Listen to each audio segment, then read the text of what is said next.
यह उस समय की बात है जब भगवान शिव से वरदान और शक्तिशाली खड़ग पाने के बाद अहंकारी रावण और भी अधिक अहंकार से भर गया था। वह पृथ्वी से भ्रमण करता हुआ हिमालय के घने जंगलों में जा पहुंचा। वहां उसने एक रूपवती कन्या को तपस्या में लीन देखा। कन्या के रूप रंग के आगे रावण का राक्षसी रूप जाग उठा और उसने उस कन्या की तपस्या भंग करते हुए उसका परिचय जानना चाहा। काम वासना से भरे रावण के अचंभित करने वाले प्रश्नों को सुनकर उस कन्या ने अपना परिचय देते हुए रावण से कहा, हे राक्षस राज, मेरा नाम वेदवती है। मैं परम तेजस्वी महर्षि कुशध्वज की पुत्री हूँ। मेरे वयस्क होने पर देवता, गंधर्व, यक्ष, राक्षस, नाग सभी मुझसे विवाह करना चाहते थे, लेकिन मेरे पिता की इच्छा थी कि समस्त देवताओं के स्वामी श्री विष्णु ही मेरे पति बने।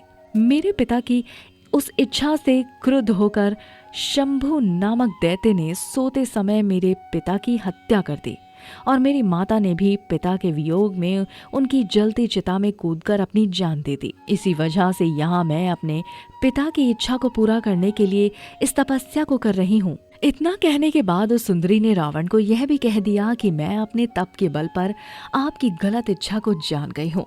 इतना सुनते ही रावण क्रोध से भर गया और अपने दोनों हाथों से उस कन्या के बाल पकड़कर उसे अपनी ओर खींचने लगा। इससे क्रोधित होकर अपने अपमान की पीड़ा की वजह से उस कन्या ने दशानन को यह श्राप देते हुए अग्नि में समा गई कि मैं तुम्हारे वध के लिए फिर से किसी धर्मात्मा पुरुष की पुत्री के रूप में जन्म लूंगी। महान ग्रंथों में शामिल दुर्लभ रावण संहिता में उल्लेख मिलता है कि दूसरे जन्म में वही तपस्वी कन्या एक सुंदर कमल से उत्पन्न हुई और जिसकी संपूर्ण काया कमल के समान थी।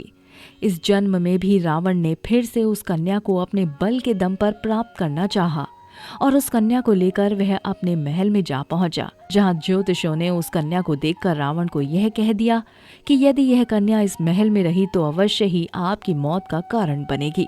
यह सुनकर रावण ने उसे समुद्र में फेंकवा दिया। तब वह कन्या पृथ्वी पर पहुंचकर राजा जनक के हल जोते जाने पर उनकी पुत्री बनकर फिर से प्रकट हुई। शास्त्रों के अनुसार कन्या का यही रूप सीता बनकर रामायण में रावण के वध का कारण बनी।